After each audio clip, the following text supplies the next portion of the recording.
It is about 9 o'clock, a little bit after, and this is just water. I have not done this in a long time because I have had stuff happen, stuff get in the way. But basically, we are live to start the new anime season. And I have a new thumbnail. It's not very summery, but I don't really care. Before we do that, we're just gonna wrap up the old season one more time because I think we already did this, but before I did it without my bucket. Because if you guys remember, I went to a con, which sucked, but that's neither here nor there. I went to a con and I put all the stuff, all the pieces into a jewelry box that I was gonna use when I got there. So I made a video while they're doing the same thing. But essentially, I have my bucket back. It's right here. Actually, I just realized I'm watching everything, but we'll get to that. So I'm just gonna go through all the stuff that I watched during the season previously, starting with Yushiga Shinda. It was a really good show. I'm shocked that people didn't like it because it's basically Konosuba with more boobs. The conceit of the show was that the main character Toka was a farmer, and one day the legendary hero Shion comes to his village, and he rescues Toka's childhood friend. I think it was Yuka. I think it was Yuka, but he rescues her from some people, but then he falls into a spike pit and dies. So his traveling companion, who I did not know was his traveling companion, I just thought she was just kind of there, but yeah, she was his traveling companion. Henri ends up putting ends up putting Toka's soul in Shion's body. So now Toka is inhabiting Shion's body, and in order to preserve his mana, he has to do very lewd things, or he has to eat a lot. Lewdness ensues, lots of butt jokes, lots of boob jokes. It was very funny, it was very entertaining. There was a cult, there was the princess who was really, really gluttonous and basically had a fetish for Toka. Yuka turned into a zombie at one point. It was just completely insane. It was a very fun show. I really, really, really enjoyed it.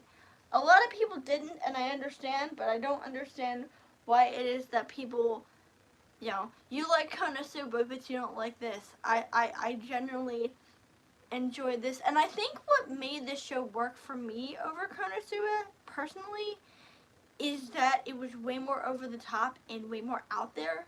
Konosuba was very, loud, but it felt like at the same time it was trying to play its jokes. Not even play its jokes straight. There was nothing humorous to back up the jokes. In this show, there is stuff to back these jokes up. It is very, very funny, very insane, and I enjoy it very much. I don't think it's the best show of the season, but Mobile Suit Gundam Wish from Mercury. This show was so rushed.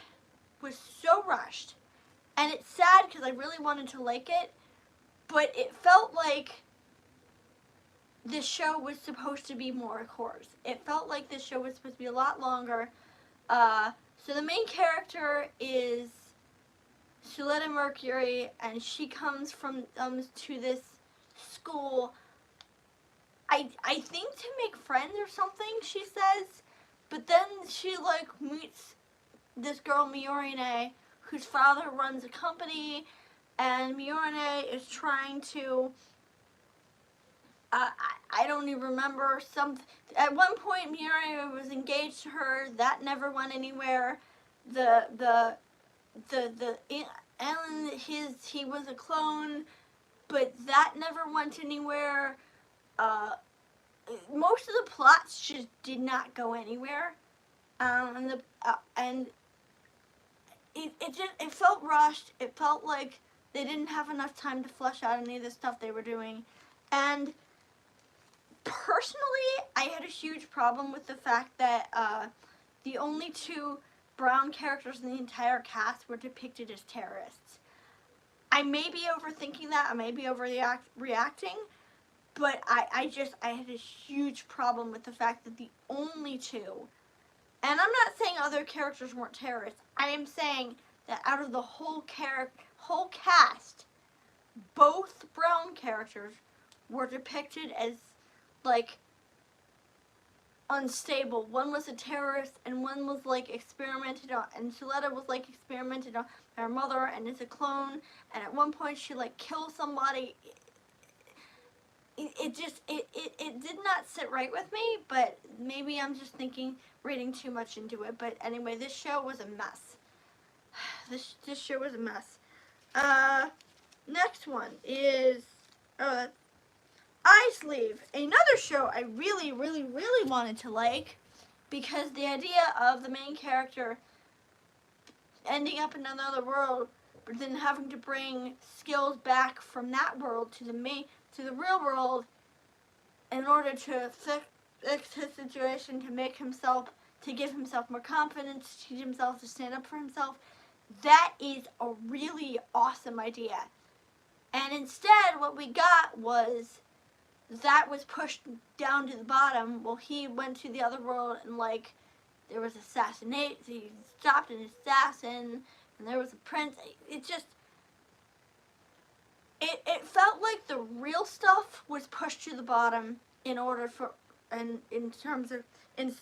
to make room for more isekai adventures.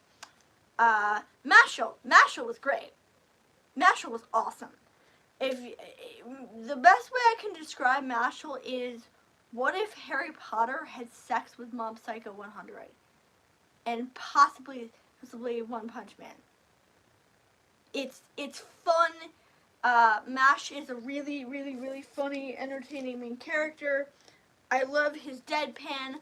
I love the fact that he just reacts to everything with dull surprise. It's so funny. I like the fact that they're blatantly using Harry Potter assets, but you know what? At this point, and considering J.K. Rowling, I don't fucking care. I think this show is awesome. I think this show is extremely entertaining. It's the theme song is great. Also, the theme song for Eye Sleeve was great, which is why I'm so sad that it was not good, because the theme song for Eye Sleeve was awesome. Heavenly Delusion. It's good. It's an interesting idea. So the premise of Heavenly Delusion is that the main characters are a boy and a girl named Maru and Kiriko, and they are exploring this apocalyptic city. And meanwhile, we are getting flashes of a school that we're housing these children, and these children were being raised essentially as monsters. Essentially, my guess is these children are being raised to repopulate the earth, or they were being experimented on to be given superpowers, but something went wrong in the planning, and all of the children who developed these abilities ended up becoming monsters. We got a crow monster, we had a fish monster, and you can really tell a lot of love and detail went into this. The last episode kind of killed the show for me, and I'm not just gonna say it's because of the rape scene, because of the assault scene. I can't say that word on YouTube. Not just because, but because it was out of place.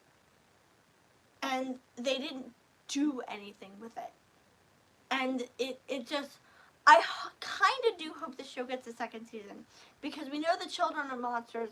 We know they've been released from the outside world by their caretaker, who basically crashed the system to let them go. And it'll be interesting to see what happens next. I really do hope this show gets a second core, because it's good. We still have a lot of unanswered questions. But moving on from that, so to summarize, and here we go, Sky Precure, but I'm gonna get to that when I get to the actual new season. So to summarize, Mashle and Yusha Gishinda are the best series, and I didn't really watch enough to know what the worst series is, because I didn't really get a lot of, but if I had to pick one, it would probably be Ice Leaf, because that show was extremely disappointing. Best opening was Ice Leaf, actually. Oh my god, Tsukiyami is so great. She's amazing. They're amazing. Best animation was Ice Leaf. It's really disappointing to me that show had great animation, a great opening, but was not a good show specifically. Best ending was the first ending to Hirohiro Sky Precure. I do not like the second ending, but again, we'll get to that. And we are now coming up. I have like everything in here. Oh my god, I am watching all of the shows, and all of them, except for a couple, all of them are good. But we're gonna start with a couple that I did not put in here, because this season has made me realize what my problem with Studio Gohans is. My problem with Studio Gohans is that, and for those of you who know, they have 2 shows this season. I actually watched the first episode of The Masterful Cat is Depressed Again. The idea is cute. I kind of like the idea. I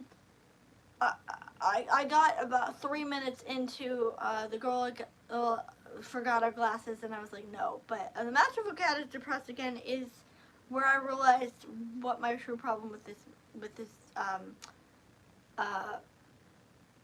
group is. The problem with them is not the fact that they're not bad writers. It's hard to explain, but basically, their character designs are gorgeous. They have really pretty art. I like the composites. And still-wise, their art looks beautiful.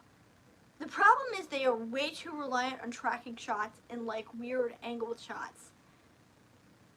And I think it might be because they don't know how to draw. Maybe, I think it might be because they're trying to save budget. Like, they know how to draw straightforward art. And the idea of The Masterful Cat is Depressed Again is that this woman lives with this basically giant cat who is expressive not through verbals, not through voice, but through facial expressions and through meowing noises. I like that concept. Which is why this show is the telltale sign that if they could just find someone who knew how to draw forward-facing shots, if they got better with their Gohans, get better, please. I like your art. Unlike most people, I think your art is beautiful. It's not the art that's the problem. I actually think your art is very beautiful. It's your cinematography that's the problem. You are terrible at cinematography, and I implore you to fix it, because I want to like one of your shows. I do. I really do. So, fix your cinematography, Gohans. Get good, please, because this is actually one of your best efforts, and I really wanted to like this show, but I was really distracted with all the like foot shots and the try. But anyway, Reborn is a vending machine. I went into the show, knowing what the problem was going to be. But I was like, well, this is the first role Jun Fukuyama has gotten in, the first leading role he's gotten in years. And if y'all know, he is my favorite voice actor of all time. Behind him is Kohei Amasaki, who played Otto in ReZero, and behind him is Ayumi Murase, who you guys don't need an introduction to, and behind him is Shotaro Morikubo. I think that's who I have in fourth right now. But anyway, Jun is my favorite seiyuu of all time. So I went into this show going, ooh, this is going to be fun. But the problem with this show is that because the main character can only talk in stock expressions, and because everything is inner thoughts, he basically becomes a background character. And it's not, and we already saw this with So I'm a Spider, So What? I don't like this. I don't like the idea that the main character basically just kind of sits in the background while all the interesting people do all the work. I'm not crazy about that. So basically it invalidates any, like, the first episode was kind of neat because it was basically for 20 minutes of Jun talking to himself. And I love him, and I think he's awesome. I love you, Jun, you're awesome, but it's basically just 20 minutes of you talking to yourself. And it's just not interesting. The art looks cute, and if you let him actually speak, then this problem would go away. Or if you let him say more than 2 stock phrases, this problem would go away. Because him being able to only, hi Dad, only do 2 stock phrases at a time, it's not interesting. And after 2 episodes, I'm on the verge of dropping it already because I'm not interested. Next one is Hirogaru Sky Precure. So, the idea of this show is that the main character, Sora, wants to be a hero. And if you know Precure, you know that she is one of 5, and if you guys know, the draw for this series was that we got a male character. He is cute, he is weird, but Ayumu, I love you, man. I really do. So, I like him. I like Agaha. I like her spunk. I like her big sister energy. Mashiro I'm not so keen on, mostly because she's just kind of there, and they haven't really done a lot with her. But at this point, we've been through 1 villain. The hippo was awesome, but we are now at a new antagonist who I basically love. Ken's venomous manic energy. I think it's really fun, and I also like the fact that he and Kabuton the hippo had very different motivations for wanting to beat the preachers. Kabuton wanted the princess. Well, Protomunda, I think that's his name, is mad and holds a grudge against something. And what interests me is at one point he says to Sora, like they're in the palace, and Sora breaks a mural, and he gets really mad, and we don't know why. And he said something about we were just normal people until, and it makes me think that maybe, I think I've mentioned this previously, maybe the Empire, the Under Empire, takes regular people and turns them evil. That would be interesting. That's been done before in Precure, but that would be interesting. And they've rescued the captain of the guard in Skyland, because there are 2 places. There's the Earth and then the Skyland. And I still feel like I don't trust her. I still feel like she's up to something's off. But they rescue her from him. And we've basically gotten to the point in the series where we're just gonna probably go through a bunch of random filler episodic episodes. So I don't know how often I'm gonna talk about the show, because it's not a bad thing, but Precure does that. Like, at some point, Precure has to fill time. And one of the things that interests me about the upcoming show, because in a little bit, there's going to be a sequel to Yes, Precure 5. And there's also going to be a sequel to Mahevsky Precure. And it looks like the sequel to Yes, Precure 5 is going to be short. I hope it is, because I would like to see a Precure series that isn't 20 episodes of filler. Maybe a show that just kind of cuts to the chase and does it a little bit faster. But anyway, I like the characters, I like the villains. The baby is so cute, she's so adorable. She's so adorable. And it looks like next week we might be getting, the baby might turn into a Precure. Of course she might, because that happened last time, so it's entirely possible.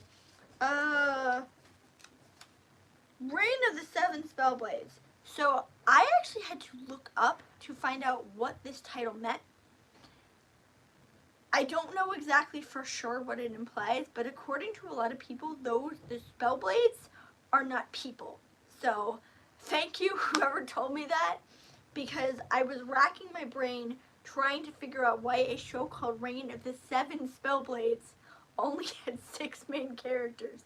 I did not understand that. I thought it did not make any sense. So thank you to whoever told me that. The premise, if Masha was a comic parody of Harry Potter, this show is a much darker and much more dramatic inspiration, and I like that. The main character is named Oliver, because of course he is. We have an Oliver, we have a Katie, but his name is Oliver, and he comes to the school. Now, I'm not going to spoil to you why. I've been told why, and I think it's a really cool idea. I think it's really neat. But I'm not going to tell you why, because I don't want to spoil anything until we get to that point. But basically, Oliver comes to the school, and he is being tracked by an organization. We don't know who they are, but who he communicates with.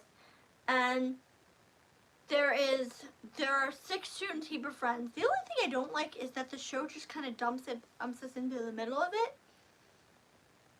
And I was like, I don't know what's going on. They beat some kind of monster, and the other characters are Katie, Pete, who I honestly keep forgetting is a boy because he just seems like a girl, but it's neither here nor there.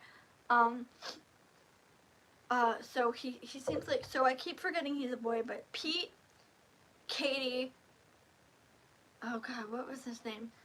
I don't remember his name. I keep calling him Yuji because he looks like Yuji from Baka and Test, but I can't forget his name. But anyway, there's Pete, Katie, there's him. There's Nanao, who is the girl who is another swordsman, who Oliver has chemistry with. That's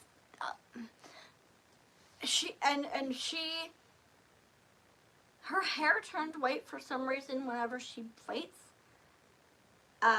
We don't know why, but I have a feeling it's got something to do with the fact that Oliver can sense that her blade has killed a lot of people. It might be cursed. I suspect it might be a curse, but there's him, and then there's one more who I forget.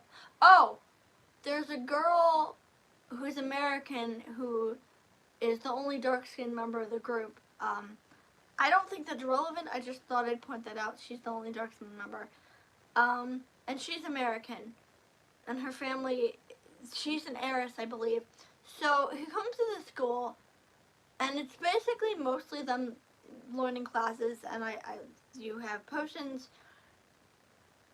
So in the second episode, Pete leaves his spell book behind, and he goes to get it, and for some reason at this school there is a thing where at night a labyrinth forms, and I'll be honest, the girl who promotes with him is an absolute MILF. Like she's hot, like really really hot. So Ophelia is her name. Her name is Ophelia, and she's freaking hot. But and it looks like they're gonna have to fight her and this other guy. It's good. I wish they'd focus more on Oliver and what he's doing there, because I want to get to that. That'll be interesting. But Shadow vs. Flame. Okay, so this is going to be a little bit of a change, because I am going to go back starting next week and watch the first season of Shadowverse, because I watched the first 2 episodes of this season and I really, really enjoyed it. But I want to enjoy it fully. I have no interest in the first season, but I enjoyed Flame. I like the characters. I really, really, really like the rival character. Oh, is she creepy? And then there's a character who I saw his name. I'm not going to spoil who it is, but I saw his name in the credits and I was like, oh, that's interesting. And I was like, oh, that's interesting. And then I watched the episode with him in it. I was like, oh. So, and it's not bad. Like, it's not creepy or sexual. It's just like, what in the... So I'm going to go back and I'm going to watch the rest of the series. And then we'll talk about the new season. So, Jitsu, or my writing is terrible. Oh, it's Am I Actually the Strongest? So, I actually watched both Ayuma Murasei-led shows this season, but the other one is just really not interesting. The other one is basically he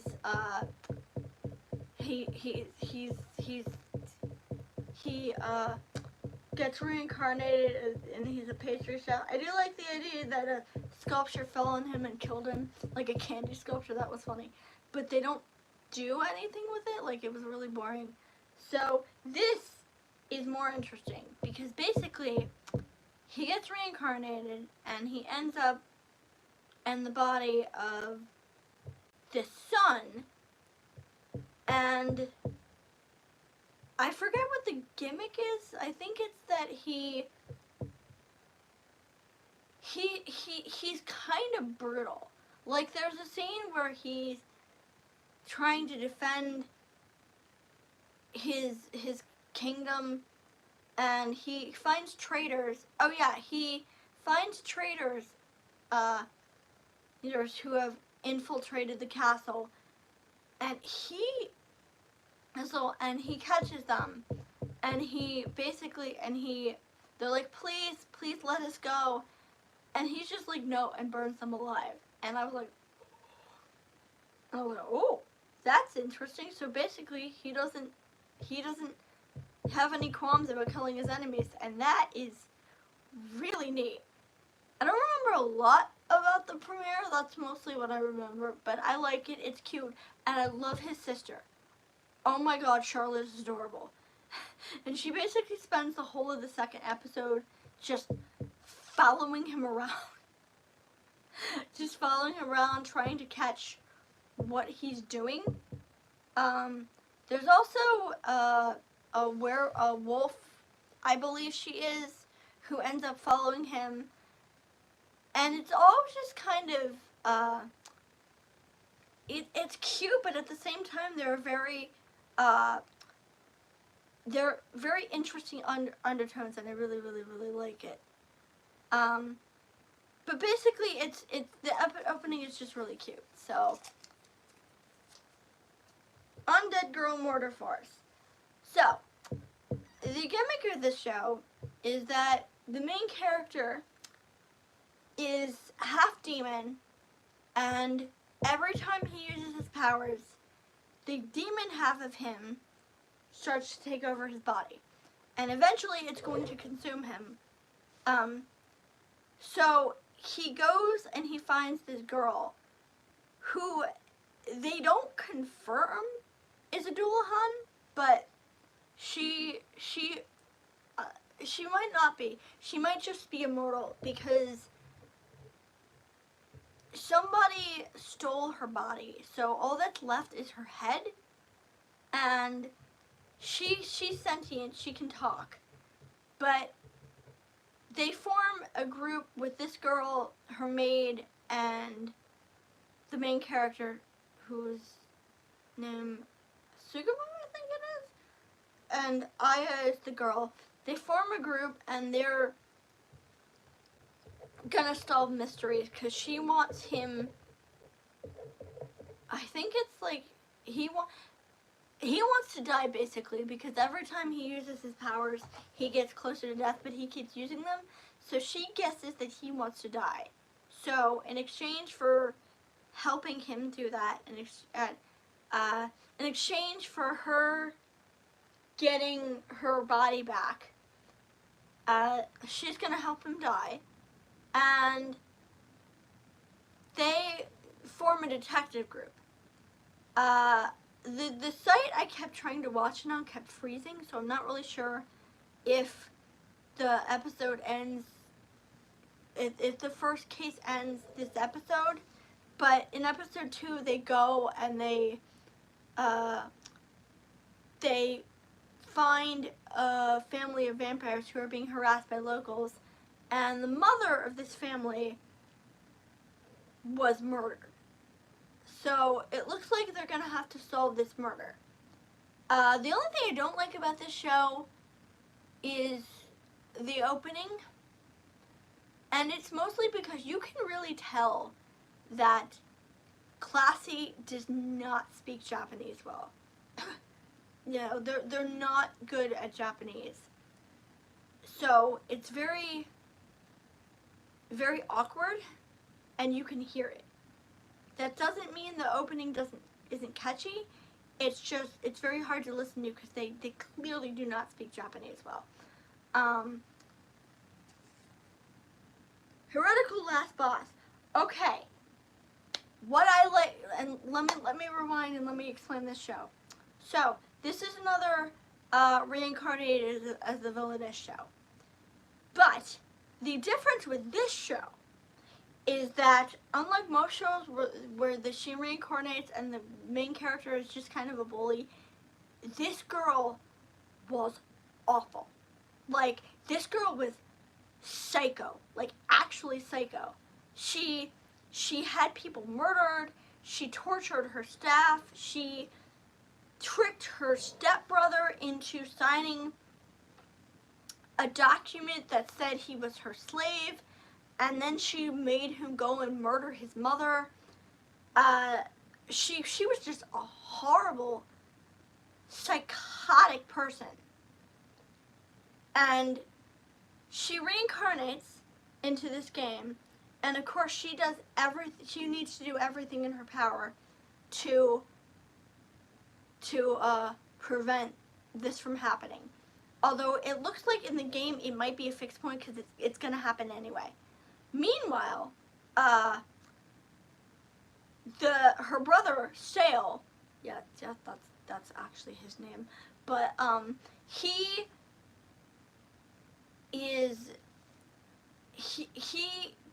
keeps getting flashes of stuff that happened in the original game.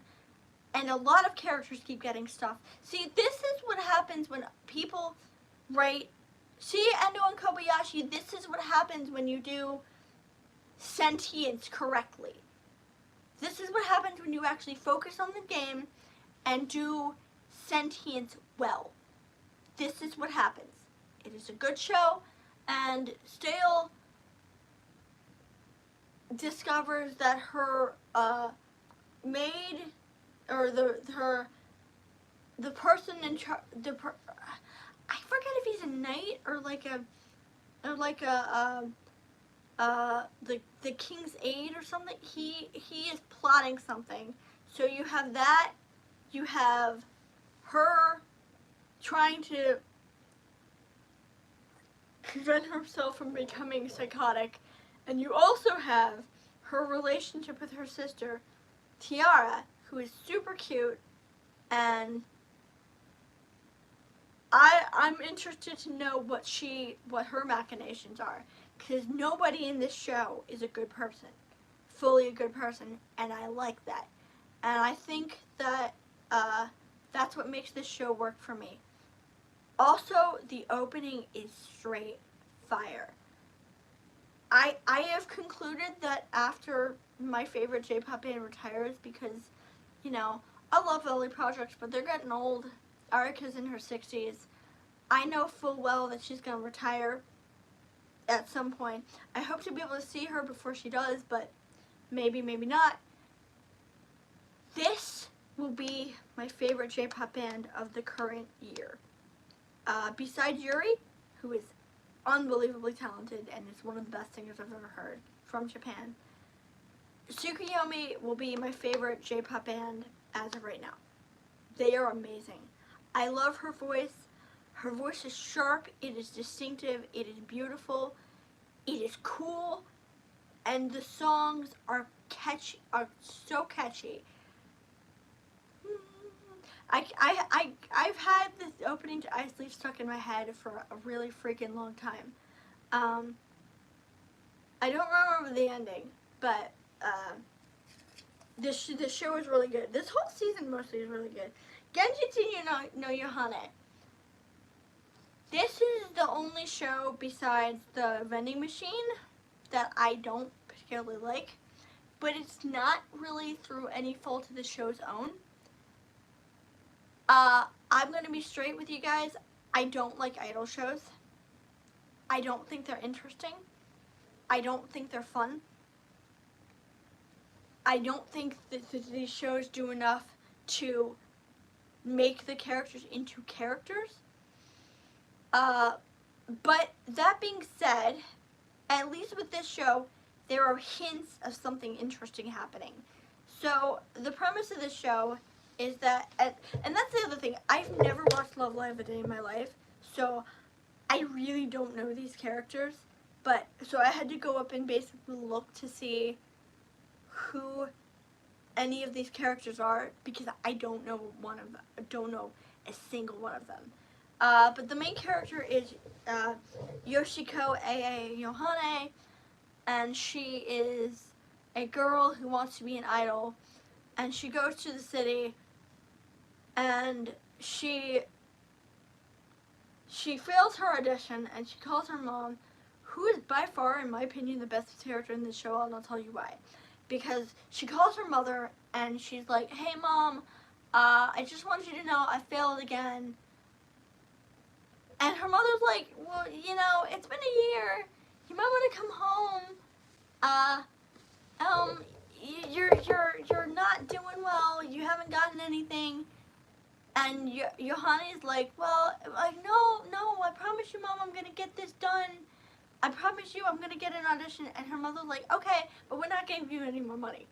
We've given you money. We've given you money for an entire year. You were supposed to be an idol. You haven't gotten anywhere with this. I'm not giving you anything else. Oh, by the way, your father and I are going overseas for a year to work overseas, or out of the country for an entire year. So you might want to come home because we don't have any money to run the store. So her mother is just straight up sad and is like, oh, okay, hey, you're gonna come home because. So she goes home. And she has a dog who is sentient, I don't know why. She meets her childhood friend, whose name I cannot remember.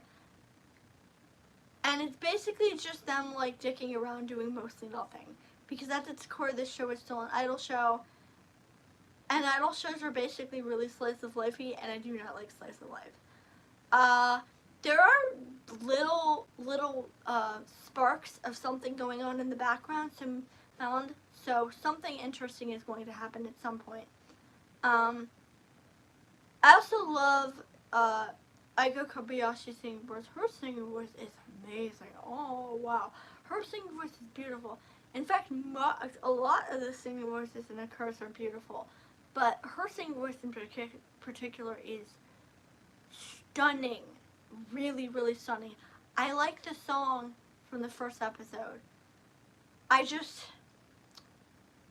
hope it does something with the plot.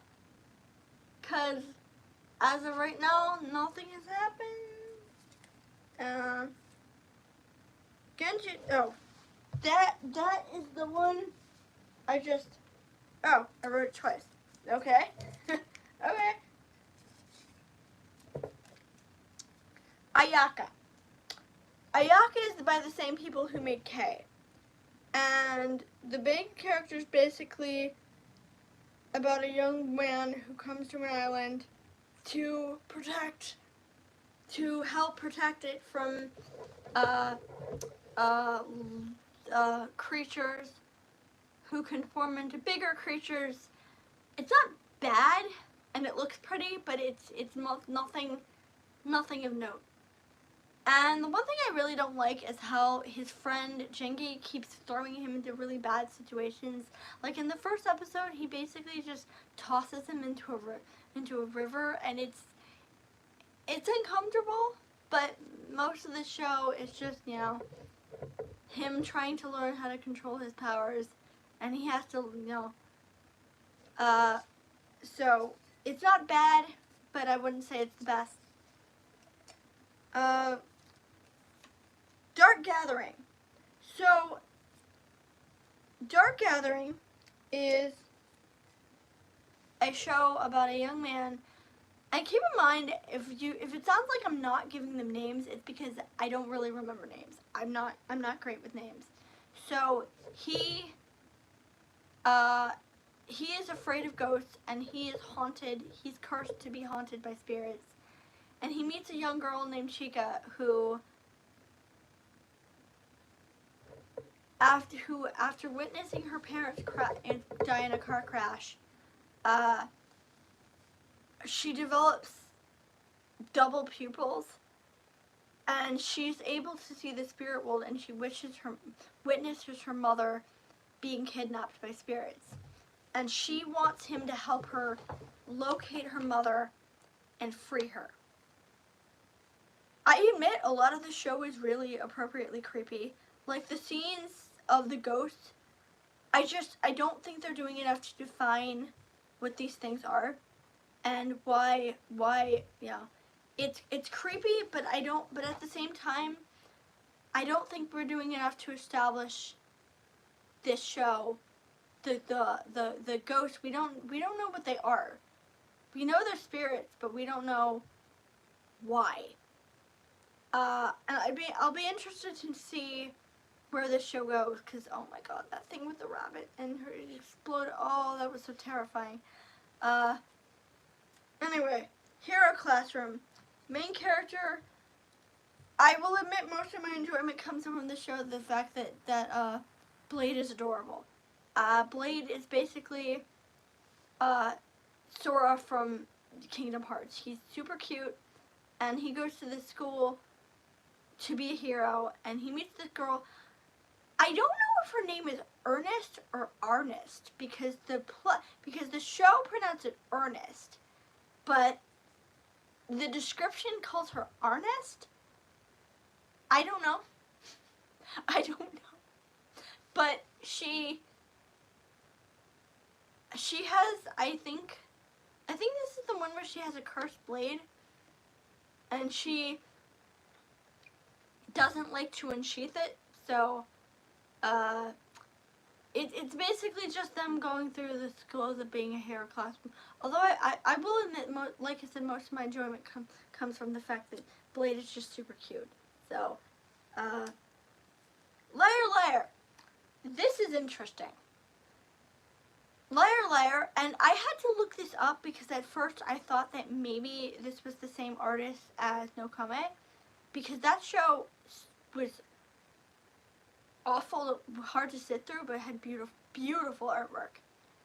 But no, this show just has really, really, really gorgeous artwork. They're two separate people. So, but the idea behind this show is that the main character comes to this island with a bunch of academies scattered on it. And people on this island, on these academies, play games. So basically it's No Game, No Life School Edition. And he comes to the school looking for a friend a childhood friend. Meanwhile, he meets a girl, I think her name is Sasura, who is not actually her, but she is posing as this girl because this girl was kidnapped, and she wants the main character's help finding this girl. And both of them find out about this, and they have to keep each other's secrets while maintaining these lies, and I love that. I think it gives the show a lot more depth.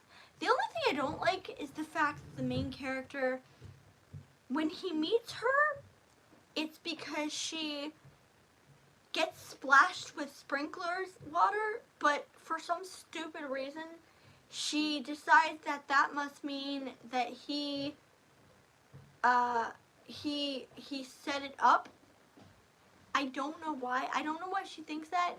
And it's basically just one giant contrived way to info dump all the rules and how it works. So that's the only part I don't like. I hope they don't do that again. And then after that, he puts on this front of being cocky and kind of insane, but in reality he's a mess, and I like mess. And he has to cheat his way through. Cheating is forbidden, but he has to cheat with his childhood friend, with another girl. He decides to cheat his way through. And we're about to meet Jun Fukuyama's character, because this is the only other show besides The Cat is Depressed Again that he's been in recently. So that should be fun. We are about to meet his character, and his character seems nuts. So, and we have the absolute best for last. Absolute best. Zom 100 of the Dead. Zom 100 of the Dead is the story of a young man who goes into job, and it's a very honest and brutal look at the Japanese work culture and how so crushing and abusive it is. Because he goes into this job and he's all bright and happy and perky, but by the third day he's miserable. He doesn't want to do it anymore. He's burnt out. He doesn't want to go out with anybody. The only person who treats him with kindness is a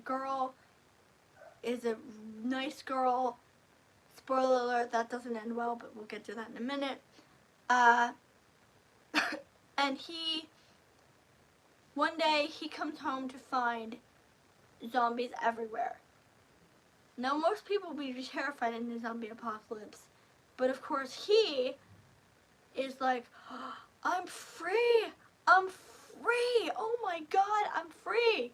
Like, yes, I don't have to do it! And he's celebrating and he's happy, and spoiler alert, the girl turns into a zombie, but he decides, of course, because it's called Zom 100 Bucket of the Dead, to write a bucket list. And he is going to go out and get this bucket list. He's going to get it done, and he's going to enjoy life. And I love this, and I love the idea of using a zombie apocalypse to explore the backdrop of the impact of not just Japanese work life, but work life in general, office life in general, and how it's such a cool concept. I'm a little worried that the animation's going to burn itself out because it looks beautiful, but I'm really scared the animation's going to burn itself out. But we will see. We will see if that happens. But that is it for this week. I see I still don't have no viewers. I don't know why, but maybe I'm releasing at the wrong time. So you guys, I will come back next week, and I will do this again next week. Please tune in every week. You don't want to miss something that happens. You don't want to miss any of the details. You don't want to miss what happens. If you like this content, I also do shorts. I also have other videos I do on this channel. I also have another channel which I'm going to be starting. I still haven't gotten to that yet. I'm sorry. I'm lazy. I still need to get to that. I have a Patreon. I have a Tumblr. I have a Rumble where I do movie reviews. But that is it for this week, and I will see you guys next week.